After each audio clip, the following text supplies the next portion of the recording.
people. So I should have made this video honestly at the beginning of the semester a long time ago, but better late than never. So today we're going to be talking about the books that I bought for classes, how much they were, how much total I spent on books, and what classes I'm taking. So like, comment, subscribe if you enjoyed the video, and enjoy. I guess we'll start with classes. What classes am I taking? I am taking, like you all can see that. I always write my schedule up here so I can remember when classes are, what the titles of my classes are. So I'm going to be looking back at this just so you all know. And I wore my shirt. How perfect. I attend UTHealth, School of Public Health in Houston, Texas. And I take PH 1433, which is Research Seminar in Health Promotion and Behavioral Sciences. So all that class is a research seminar. So different professors come in and talk to us about what they've done for research and what they're doing for research. So you can get ideas if you plan on doing a traditional thesis, or you have the option of doing a culminating experience. So yeah, we just sit there and listen to them present their research. You get your points by showing up, and yeah, by showing up. I used to take notes on, and I still do if I find something really interesting, but there's no point, honestly. That might sound bad, but you don't have any tests, any quizzes, but I honestly like it that way. I still pay attention to what they're presenting, but I have the freedom of just being able to sit there and listen and not obsess about notes and tests, and because I have a lot of other classes to do that for. So I appreciate that class a lot. All the presenters are very interesting. The second class I take is Epidemiology 1, which is PHM 261 2L. That's a lot, I know. That class is an ITV class, which means that my teacher is not actually in the classroom. My teacher teaches from Austin, Texas, and there's a video that broadcasts to the different campuses. If I could do things over again, I would not have done that class on ITV. Epidemiology is a very math-based class about the trends within public health. So I'm in the process of making sure that I speak nothing but good things over my life, but I'm just gonna say it to tell you all, but I'm getting out of this habit. Usually math is not my strong suit, so I'm trying to stop saying that because I don't want to speak that into my life. If I keep saying I'm not good at math, my mind is convinced you're not good at math. So I'm trying to erase that from my vocabulary. But I definitely would have preferred an in-class teacher so I can go up, ask questions. And I think it's a little intimidating sometimes in a class like that, where everybody else seems like they're understanding everything, to raise your hand and ask a question that it might seem dumb to other people, but it's a valid question to you. I would prefer if there was a teacher in the class so I could just go after class and ask the teacher. You can schedule, calls or email, but it's nothing like in person. Yeah, that's what it is. The trends of disease and the math and analytics behind it, really. My third class is PHM 1110 L. That is Health Promotion and Behavioral Sciences in Public Health. That class is about the different theories within health promotion. So theories and tactics when it comes to creating health interventions. So if you're trying to create an intervention for smoking, that class teaches you different models and theories that you can use to change people's behavior to productive behavior. Yeah. I also have ITV for that class. My teacher is out of Brownsville, Texas, which that class is not so much a problem. Also in that class, we have a TA that's in the class with us. So if we have any questions, we can talk to the TA, and she's really helpful, really knowledgeable. Unlike in Epi, I feel like honestly, they should probably have TAs in all the classes that don't have an in-class teacher. I just feel like that's common courtesy, really. But they do not have a TA in Epi, and I feel like in Epi, that's a class where it would be very useful to have it. But I'm lucky for health promotion. We have a TA in that class, and she's amazing. And that class isn't so abstract and hard where even if we didn't have the TA, it would be fine, even as an ITB class. But my goal for next semester is to pick classes that are in person if I can help it. So my last class, my fourth class that I take is PHWM 2110L. Yes, that's it. And the title of that class is Public Health Ecology and the Human Environment. Yes. That class is online for me, and it's okay online. Like, I feel like that's okay to be online. That is probably, I don't know if that's my least favorite class, but I really enjoyed the class at first, but I'm gonna be honest, I've done terrible on all the tests, but that's another story.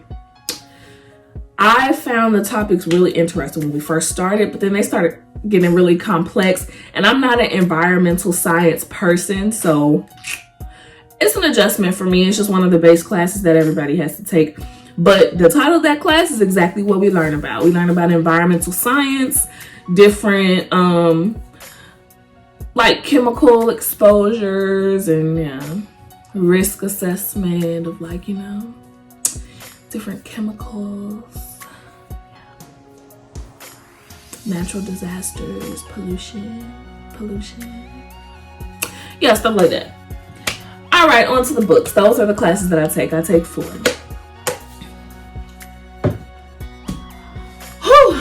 Should I start with the smallest book or the biggest book? I'm gonna start with the smallest so it can be kind of dramatic. Okay, this is one of my books for epidemiology. The name of this book is What the Eyes Don't See by Mona Hannah Atisha. And this is a novel about the Flint water crisis and the doctor that helped, I guess, serve as a whistleblower for the entire crisis. It's a pretty good book. We're supposed to be reading it in epidemiology. See, I forgot that fast. In epidemiology. And yeah, it's pretty good. I think if you're really into like nonfiction, like books like this, I think you'd like it. But me personally, I can't say I would read it if it wasn't assigned in class, but it's not terrible. And this book was cheap. This book was $13.45 from Amazon. I got all my books from Amazon, so yeah, this one was $13.45 to buy it. My second book for epidemiology is this one. This is the actual textbook, and it is Gordis Epidemiology 6th edition. And I'm gonna be honest, I do not use this book hardly ever. Like, I don't really use this book a lot. I use the presentations that we have online, but epidemiology is a subject where I didn't want to not have the book. I wanted to be able to have a hard copy that I can look in if I need it. This book, this is the one I wrote down. This book cost I paid $41.04 to buy it. It was around $17, and I just know this off bat because I just looked at it. It was $17-ish to rent it, but I just wanted to have it because I feel like epidemiology isn't important enough. It's important enough in public health where I might look to this again. I don't really I definitely don't want to work on like the analytics and the trends and like numbers part of public health, but doesn't hurt to keep it. And that's kind of my philosophy when it comes to buying school books. If I know that it's a subject where it's like, I don't think I'll use that again, then I will go ahead and rent it. But if it's something that I feel like I'll be able to add to my academic library, I go ahead and buy it if it's not too expensive. Now, if it's a $300 book, might be renting that, boo-boo. But for $41, I'll go ahead and buy it because I think it'll come in handy again. The next book I have is for my health promotion class. This one is called Health Behavior and Health Education, Theory, Research, and Practice, the 4th edition. So it's a hardcover. This is what it looks like. It's kind of thick, not that bad. I'm going to be honest. I think that I've only cracked this book open maybe 2 times, maybe. once again, I use the PowerPoints online, and those are sufficient enough. And also in this class, we do not have tests. We have like a lot of papers, writing assignments, quizzes, things like that, that you can learn from the PowerPoints.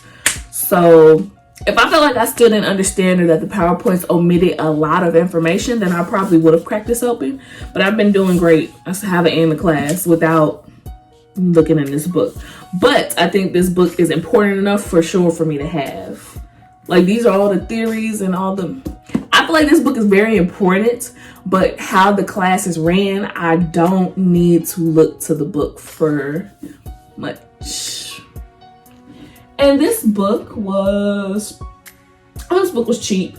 It was $19.09, and I bought it, and it's hardcover, baby. Okay. This the source of a book for environmental health. Do y'all see how thick this book is? This book is very thick. It's very thick. This is the entire dictionary, encyclopedia, like too much. So this is for environmental sciences. It's called Environmental Health from Global to Local, and it's the 3rd edition. As you can see, I rented this one because, as I said, environmental health, like, no, that's nowhere near my area. It's not my focus. This is just a baseline class that I'm getting past to get to the real classes. So I rented this one. Also, because I think it was expensive to buy. I rented this for $21.98, and it is due back December 17th. But fear not, as soon as I can return this, you all will get it back, Amazon. You will, because I don't want it. And how often do I look? I've read the book a little bit, the last test that we had, but I'm definitely going to do better. We have one more test in 2 weeks. I'm definitely going to read the chapters. Like, I learned from the PowerPoints once again, but I'm definitely going to go back and read the chapters in here because I need to do amazing on this last test. I have not been doing well on those tests. They've been pretty challenging. It's like I'll think that I have all the concepts, and then I don't. So let me total that up for you so you can see how much I spent on books for my first semester in grad school. I probably really should have done this before I got on here, right? Sorry, I'll do better next time. I could have added all this up and had it for you, but it's okay. Real quick, I spent $95.56 on all 4 of the books that I needed for this semester. So that's very good, actually, because my first semester in undergrad, I was so gullible. I bought every single book new from the bookstore. When I say I easily spent $500-$600 on books, don't do that, kids. Honestly, I don't like to buy books before the class starts. And I did it this semester, and I was nervous because I'm like, ooh, grad school, we might be diving into the book on the first day, and I'm gonna be the only one that doesn't have it. But from my experience this semester, nobody really had the book. It might be like one person out of the class who had the book.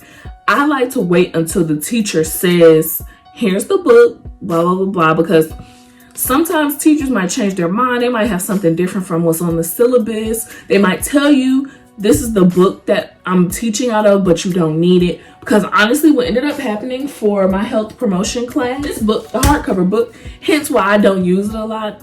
Well, no, I'll take that back. It's not why I don't use it a lot. But my teacher ended up telling us that we did not need to get this book.